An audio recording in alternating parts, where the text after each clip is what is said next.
गुरु गोबिंद सिंह जी का जन्म 5 जनवरी 1666 को पटना साहिब, बिहार, भारत में हुआ।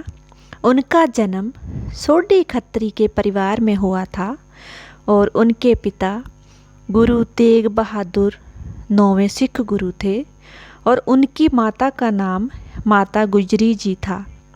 1670 में गुरु गोबिंद सिंह जी अपने परिवार के साथ पंजाब लौट आए और बाद में अपने परिवार के साथ मार्च 1672 में सिवानी पहाड़ियों के पास चक नानकी में स्थानांतरित हो गए, जहां उन्होंने अपनी स्कूली शिक्षा पूरी की। 1675 में कश्मीरी पंडितों ने गुरु तेग बहादुर जी को मुग़ल सम्राट औरंगजेब के अधीन गवर्नर इफ्तिकार खान के उत्पीड़न से बचाने के लिए कहा। गुरु तेग बहादुर जी ने पंडितों की रक्षा करना स्वीकार किया, इसलिए उन्होंने औरंगजेब की क्रूरता के खिलाफ विद्रोह किया।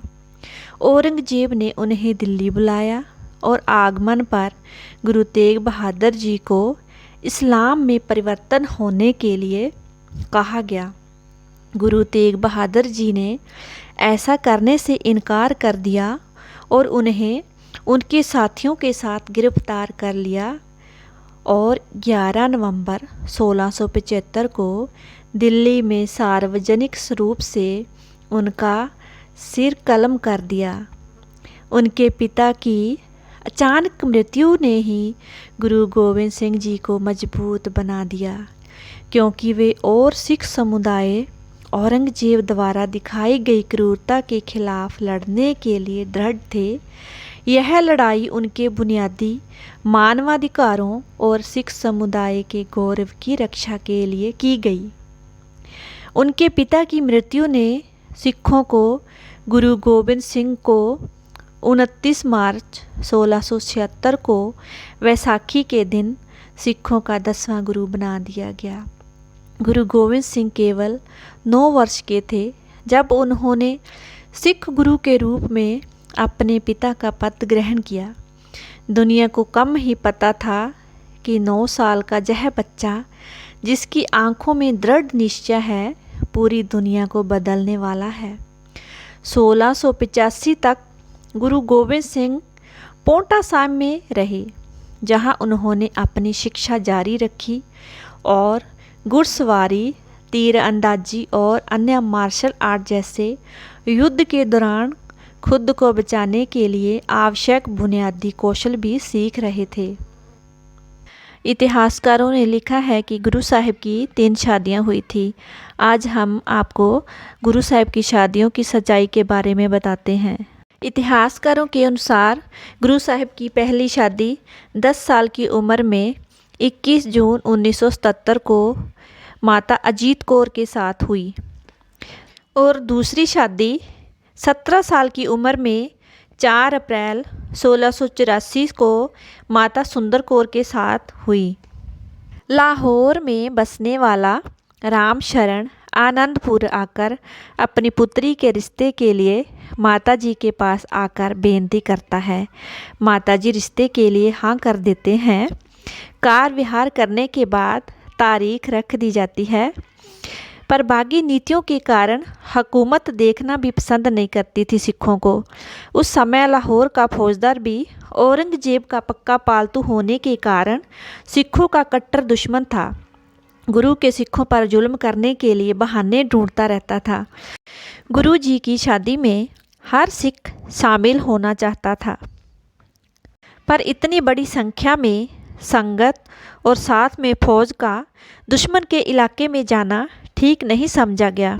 इसलिए गुरु साहिब के हुक्म के अनुसार आनंदपुर से 16-17 किलोमीटर दूर उत्तर दिशा में एक टेम्परेरी शहर बनाया गया।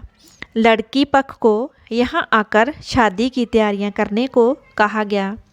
इस शहर का नाम गुरु का लाहौर रखा गया।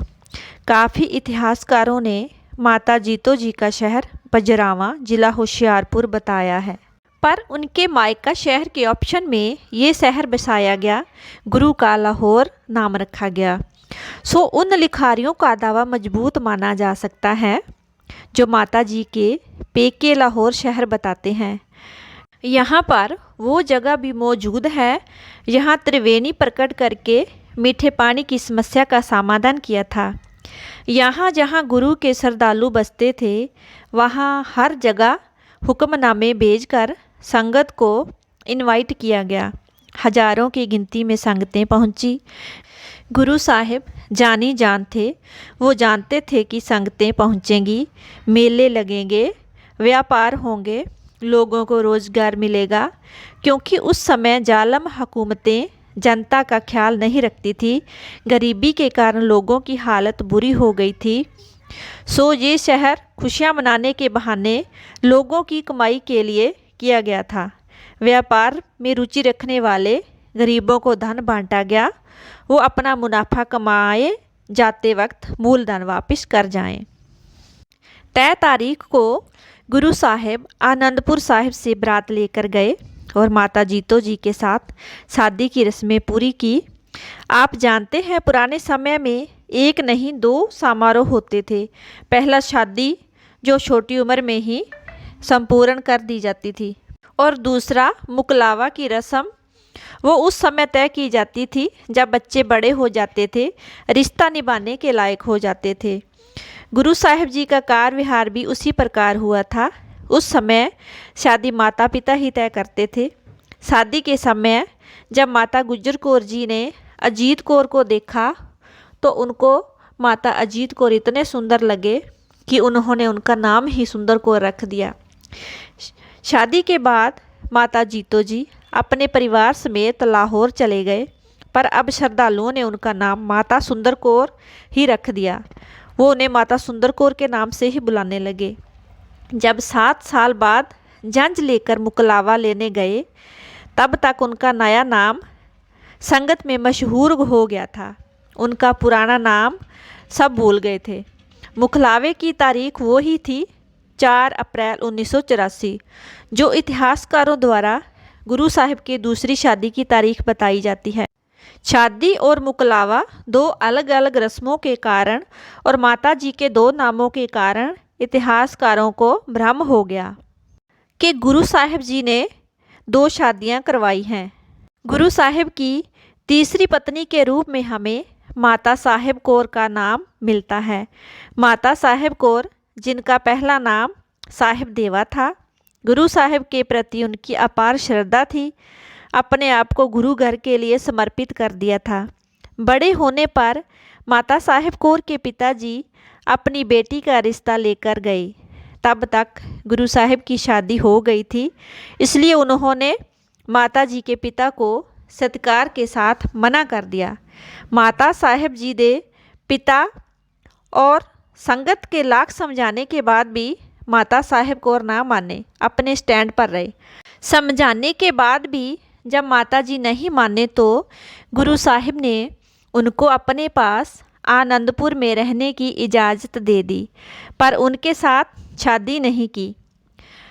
हर औरत की तरह माता साहिब कौर भी माँ बनना चाहती थी, इसलिए गुरु गोविंद सिंह जी ने उन्हें खालसा पंथ की माता का मान बख्शा। जब 1699 की बैसाखी के दिन गुरु साहिब ने अमृत संचार के लिए खंडे बाटे का पहुल तैयार किया, तब उन्होंने माता साहिब कौर को पानी लेकर और पतासे लेकर आने के लिए कहा। पूरे कार्य दौरान उन्होंने माता साहिब कौर को अपने साथ रखा। जिस प्रकार गुरु गोविंद सिंह जी को खालसी का शारीरिक नहीं बल्कि आध्यात्मिक पिता मानते हैं, उसी तरह माता साहिब कौर जी को खालसी की आध्यात्मिक माता होने का मान प्राप्त है। इसी प्रकार और भी नई नई वीडियो लेकर आएंगे, ऐतिहासिक गुरु साहिबानों की वीडियोस लेकर आएंगे। आपसे निवेदन है चैनल को सब्सक्राइब कर लेना और बेल आइकन का बटन दबा देना, और नई नई वीडियोस देखने के लिए वीडियो को लाइक करना और आगे भी शेयर ज़रूर करना। सो इसी के साथ आपका बहुत बहुत धन्यवाद। वाहिगुरु जी का खालसा, वाहिगुरु जी की फतेह।